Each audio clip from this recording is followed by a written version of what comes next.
let's hope this works.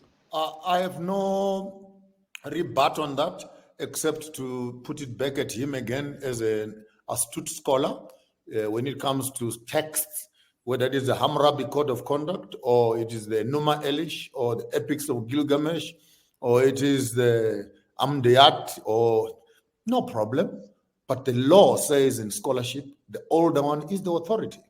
The oldest text is the authority.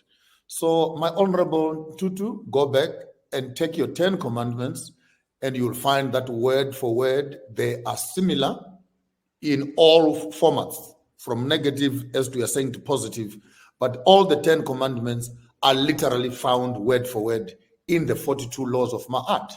And if the 42 laws of Ma'at are 32,000 years older, and this one is 6,000 years young, the question is, did Moses go through the laws of Ma'at according to the book of Acts chapter 2, which then qualifies that Moses was taught in all forms of knowledge and teachings of the Egyptians? Is it possible that Moses learned the laws of Ma'at during his training in Egypt, and then he included them in the 10 commandments?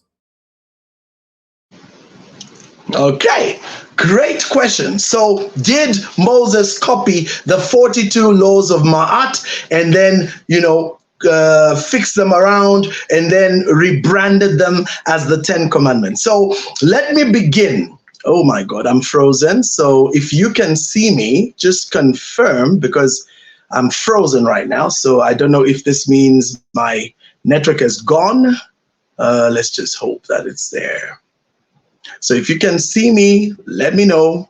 My image is totally stuck, so I don't know if I'm being heard or anything. Let's just wait a little bit. We seem to have a technical issue here. Wow. Okay. Okie doke.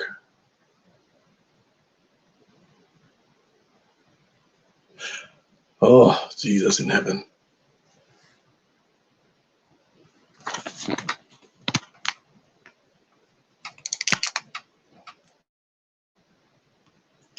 Oh, you can see me. Okay, great. Let me just set this back to normal. Apologies, guys. The technology, I don't know what had happened there, so I was worried. I thought we had lost the signal, but I'm back. All right, so let's pick it up. So like I was saying, thank you for your feedback, gentlemen. Thank you, theologian. I see you. Thanks. All right, so let's begin this now. So the first thing we have to establish here, which is very, very important. And remember, I'm not going to do much of Bible quoting here. I want to go philosophical. And the reason is because I want to demonstrate decisively that Moses did not copy the 42 laws of Ma'at, but I'm going to give you the scenario. Now, the first thing we have to understand is that the Most High God, when he created the heavens and the earth, he did several things, chief among which he set within the fabric of space-time the laws that govern space and time.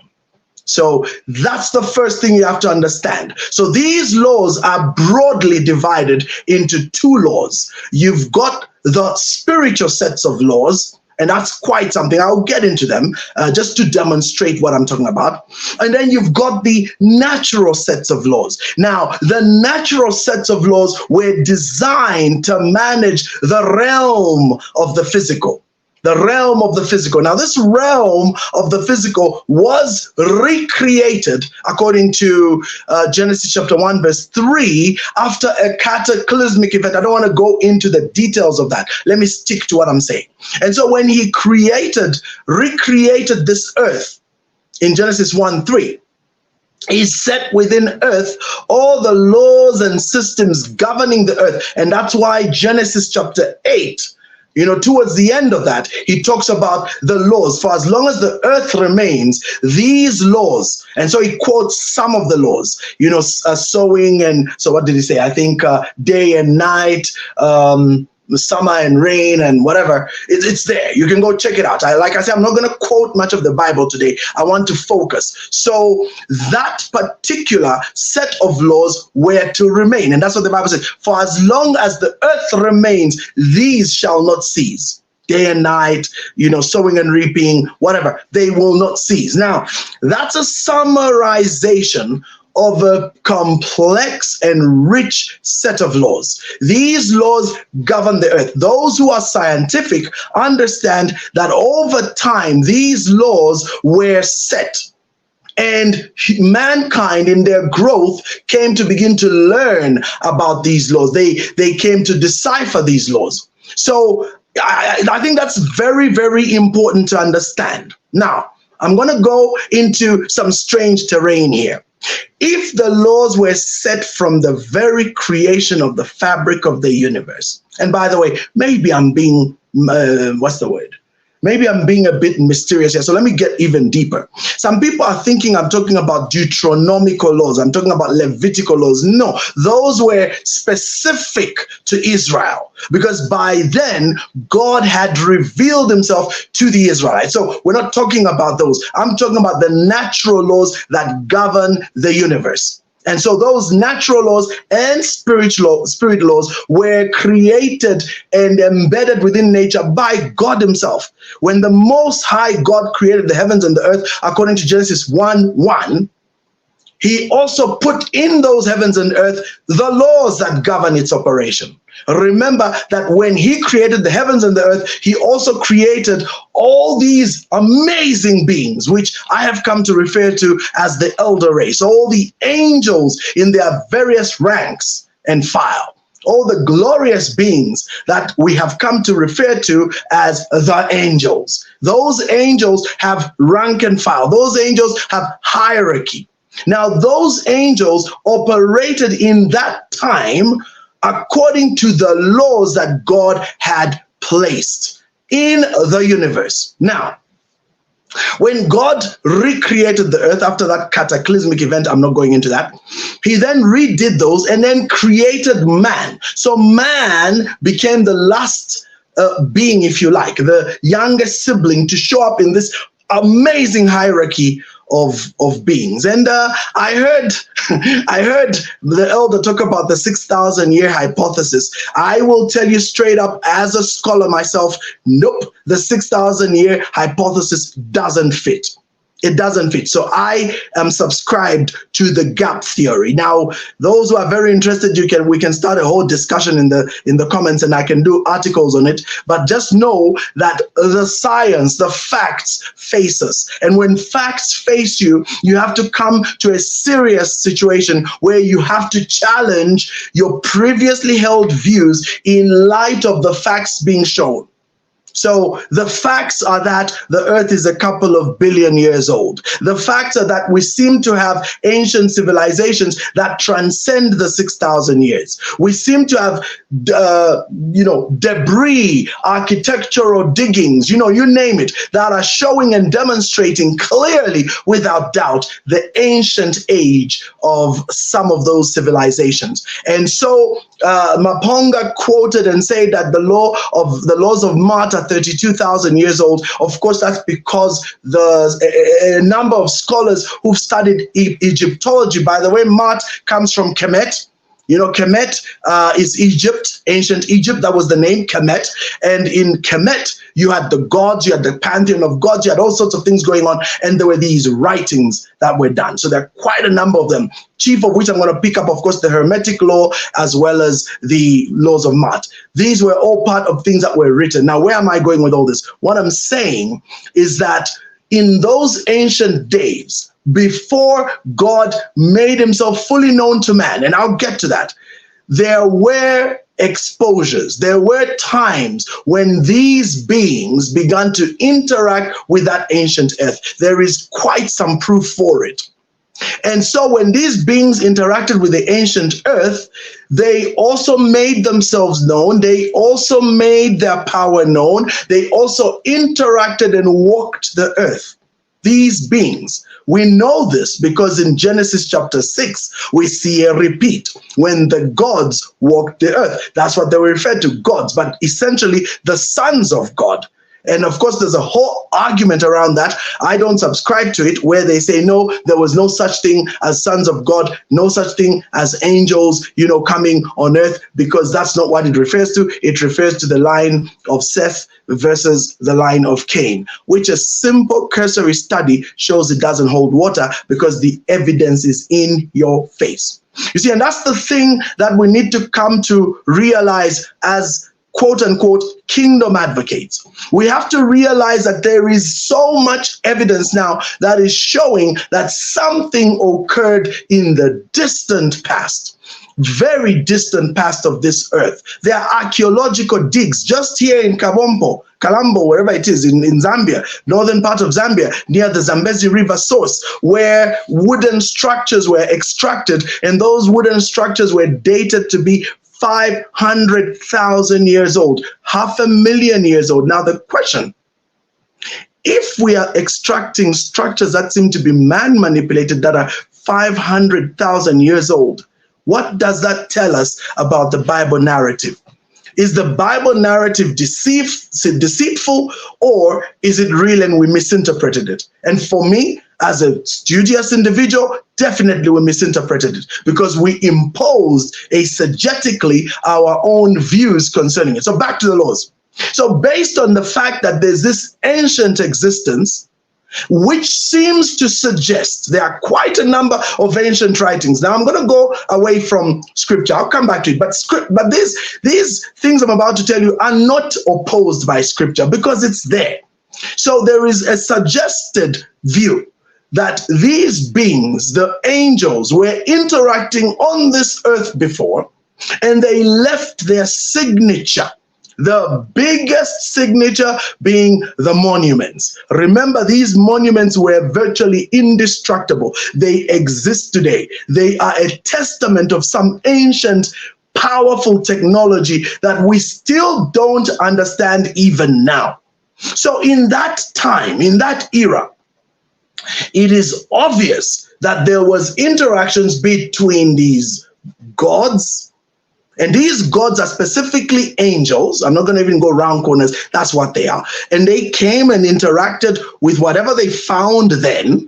And in that interaction, they left all this evidence, which includes these writings, the emerald tablets. Those were found. You can't argue with them. This thing is what?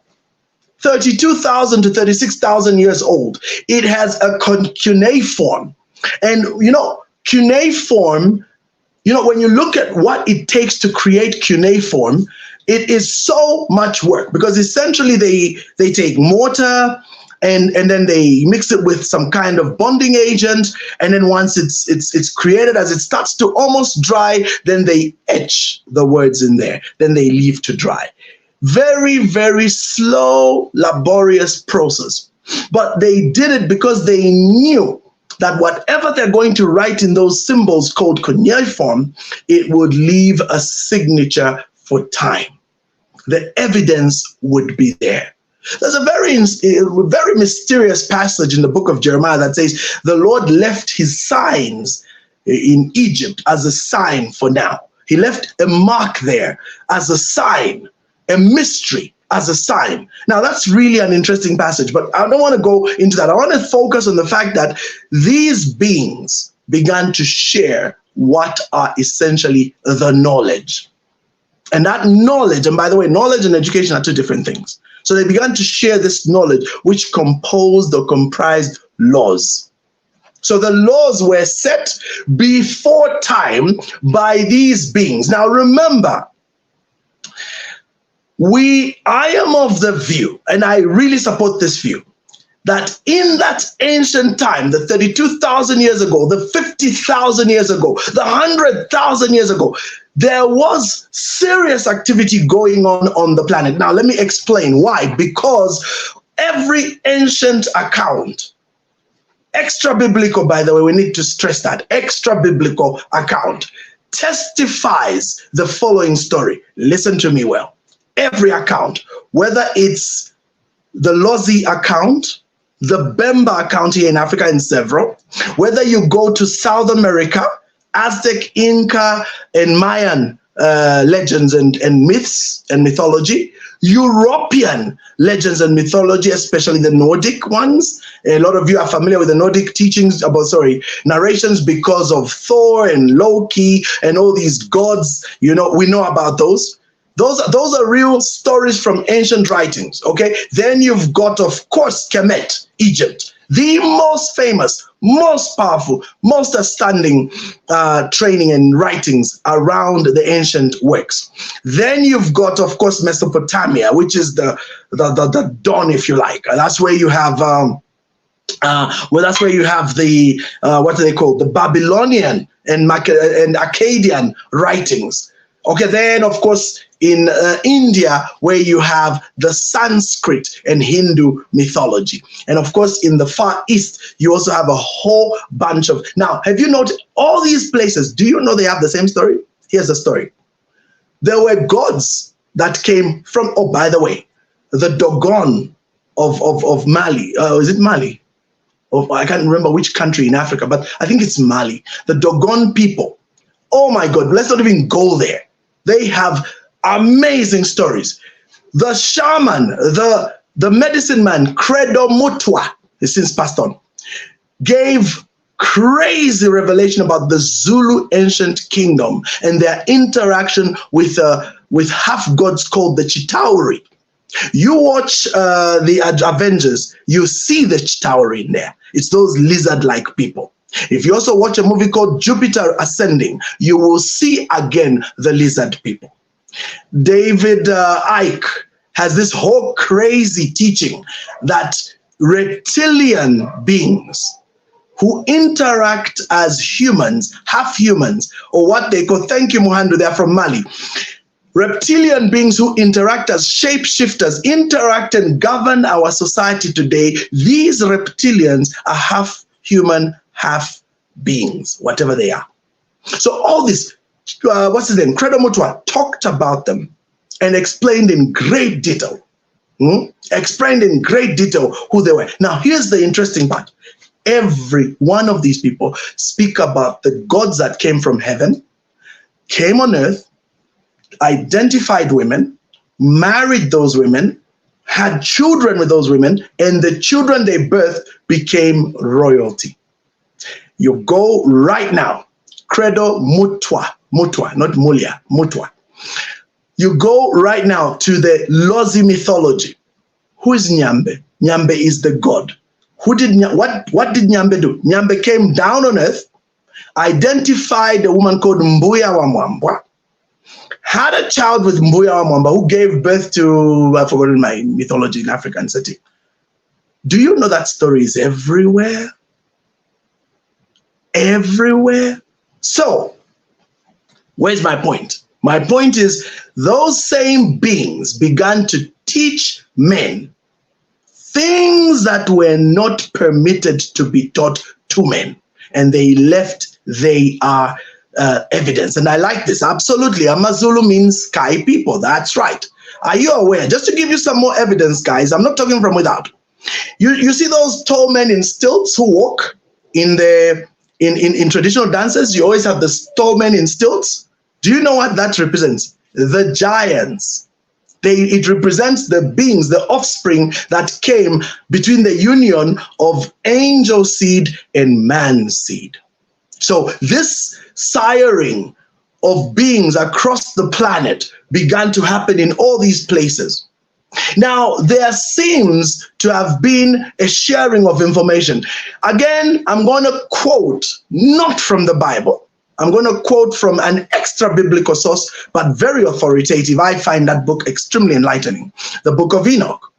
So the Book of Enoch is not scripture, but the Book of Enoch is a very powerful narrative, like some of the other books that were written and were referenced during the days when the scripts were written, the scriptures. So, and by the way, there's a very distinct difference between the scriptures and books like Jasher, Jubilees, Enoch, Maccabees, Ecclesiasticus, Sirach. And these books do not meet the standard, and I'm not getting into that. I don't want. So anyway, let's go on. Otherwise I'll digress. So Enoch, Enoch references clearly that a number of beings, these elder race, these angels, came down on earth and began to teach this forbidden knowledge to the inhabitants of the earth and the men and women of the earth. Now, as they did that, those men were then able to take a record of what was going on. So these laws come from that.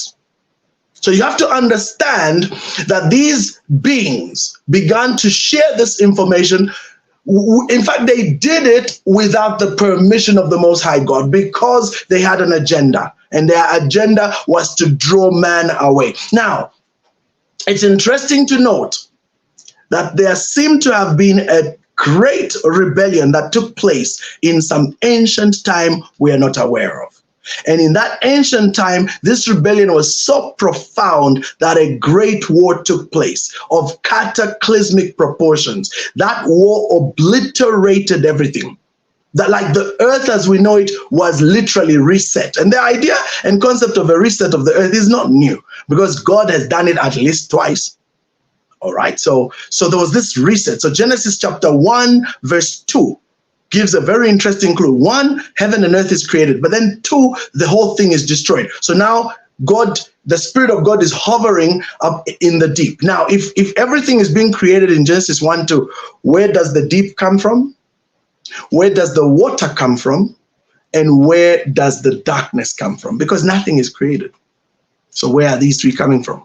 We postulate very simply that there was a cataclysmic event of magnanimous proportions, of cosmic proportions. The word used for chaos in Genesis 1-2 is tohu and bohu. Tohu and bohu. Tohu and bohu relates to the concept and idea that it's chaotic desolation. You don't have desolation of something that doesn't exist. Desolation is like a war zone. When there is a war zone and there is destruction, what is left behind is that desolation. So very simply put, that same word, tohu and bohu, occurs in one other place in the Bible, Jeremiah 4:23. And so we see the same word again. And there was no man and there was nothing there and everything was desolate and destroyed. So we realize that there was a cataclysmic event because of a major rebellion, a major insurrection that took place in the kingdom of God in those ancient days. Do we have that evidence in other ancient writings? Yes, we do. The Sanskrit writings have a clear breakdown of the gods going to war and using what sounds and feels like nuclear explosions, like thermonuclear war. So we seem to have a drastic destruction and a reset. Because if you start to read from Genesis chapter 1, verse 3, what is God doing? He is saying, let there be, let there be, let there be. So he's literally permitting into existence what was not there before, but in such a way that it's being released into existence rather than being formed. Because when you get to Genesis chapter 2, verse 4, what does the Bible say? And God formed the man out of the earth. So do you see the difference? The others were let there. God was literally speaking to stuff. Okay? So back to the laws. These laws were shared by these rebellious angels to man beforehand as a way to counter, the fact that Yahweh is coming along the way. But let's very quickly get to these men and begin to deceive them more. And it starts with the famous line by Lucifer. And by the way, the whole Lucifer thing, that's another topic, but that's not my question and answer, so let's forget about Lucifer for now. What did he say to Adam and Eve? He made a very interesting statement. He said, you will know good and evil. You will be like God, knowing good and evil. And if we decipher that question, how do they become like God when they were already like God? I just don't have time to go into who Adam was before his fall. Let's just say that Adam was literally a very transcendent being. And if you want to get an idea of what Adam was like, look to Jesus when he's resurrected in the new body. And then you start to get an idea of what Adam was like. So Adam was absolutely right up there at the apex of creation. That's why he could name all the animals with no pressure. That's why he could do so much. You see, I just don't want to go into that. Let's just focus on this. So the truth is that when Satan, let me stick with Satan, not Lucifer. When Satan went to Adam, they were not dealing with a stranger. They knew who he was. And then number two, the proposal made was much deeper than people think. Yes, there's the fruit issue, but this goes much deeper. And there was that attraction about knowledge. And so we see this knowledge thing starting to show up. So Genesis chapter 4, knowledge. So what is this knowledge? That's what I want to say. So the laws of math are part of a series of powerful laws, which were both spiritual and natural, which transcend what we understand today, in that they are so profoundly set to unravel the fabric of space and time and the universe as we know it, both at a spiritual level as well as a physical level. And by the way, when we use the term spiritual, we're literally referring to the realms beyond this one.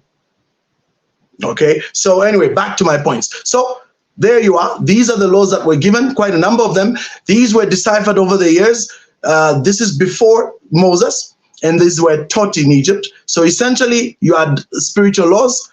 I'll run through them. I'm not going to break them down. Law of divine oneness, law of attraction, law of vibration, law of correspondence, law of cause and effect, law of compensation, law of perpetual transmutation of energy, law of relativity, law of polarity, law of rhythm, law of gender. So the 12 laws. And then you've also got the Hermetic principles, which included mentalism, correspondence, vibration, polarity, rhythm, cause and effect, and gender. So these laws were very powerful laws, which were deciphered in those days. And so when Moses went to learn in Egypt, he certainly learned these laws. So even when you look at, for example, the magic, the so-called magic taking place in Egypt, that magic, sorcery, witchcraft, whatever you want to call it, were really just the manipulation of natural laws using hidden knowledge. So the most famous occultist of our time, Aleister Crowley, made a statement which became very well known. He said, magic with a K is the manipulation of natural law using hidden knowledge. You know why it's called the occult? Because they thrive in knowledge which is not readily shared to the public, in which they understand laws governing the universe, from sigils, from spell casting, from manipulation, the fabric of space and time, from the manipulation of different issues. These are the laws that they taught in those schools. So when you hear of Daniel going to learn and becoming a wise man, they were learning these laws. When you hear of, Moses learning, he went to learn that as well. But you must remember, Petra is asking, am I born again and saved? To the core, my brother. Yeah, I will just go watch the video at the beginning so that you don't label me, please. I'm not one of those papas. So what you have to understand is that when God decides, beyond the topic of this video, to make himself known to this particular group of people we will call the Hebrews, through Abraham, he identifies himself as the true living God and begins the process of working with this group to bring about his revelation. And that's why when it came to the commandments, several things happened. Number one, Moses was taken to heaven, for lack of a better word. He went into that realm of the heavenlies. When they went to Mount Sinai, they went into that realm, and in that realm, he was now shown all these things. And now the real laws that God himself had placed to help man back on a path of morality as a shadow were now disclosed. So Moses knew the laws of Egypt, yes, but God showed him the true laws governing his life. And you see, I like this because you see, when Moses went to Egypt to call for the release of the Jews, do you realize that the 10 plagues were a direct assault against every single god of Egypt? So the Egyptians had gods that they followed, that they believed, and so God had to counter every god and show. And here's the thing that's interesting. When Moses shows up at the courts, what does he do? He throws his snake. His cousin laughs, the Pharaoh, because those of you who know your history, you do realize that Moses was a Hebrew boy raised by the sister to the Pharaoh of that time. And so this sister had Moses as her child, and the brother had a son.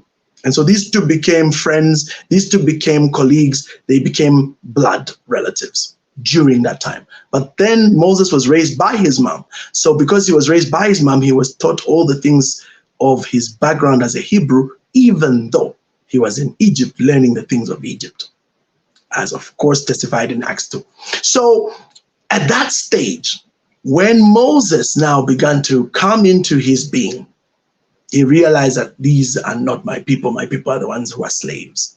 And so begins that war. So when they met, very simply put, Harrison, they came from God, yes, but were bastardized, and I'll get to that. So anyway, so when they come to that point where they meet, the Pharaoh laughs because he knows who Moses is, and Moses has the snake, and the Pharaoh calls his people, they do the snake.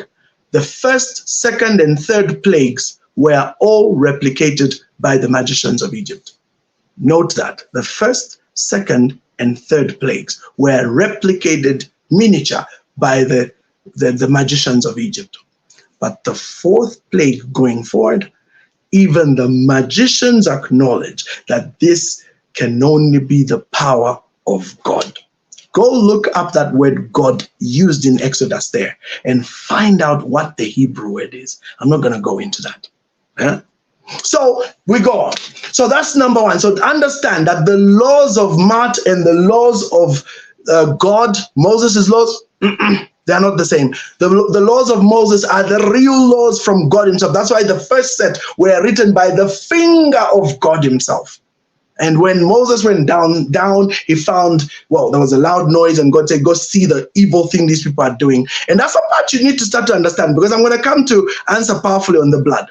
When Moses went down, how come these people who had seen God do these powerful miracles could so quickly, in 1 month, in 40 days, could shift from worshiping Yahweh, the God of heaven and earth, the Most High God, to worshiping the calf? How could that happen? So I'll get to that when we deal with number 4 question. So that's my first answer. So let's go back to Elder Maponga and now listen to his second question. So in short, no, they're not. And I've given you a whole background. These laws were imposed by the fallen angels who were taking advantage to bring about a rebellion of man against God. And so they preempted by teaching much of these things, including things which were not righteous. But let's not forget that when Adam fell, he was still essentially God, man. He was so connected to that God essence. So a lot of his revelation still existed. And there is no reason to doubt that Adam and that whole generation of those first patriarchs would share this information freely. But we do know that the angels did come in and begin to interfere. Let's go to question number 2. I can move over to the next one. You've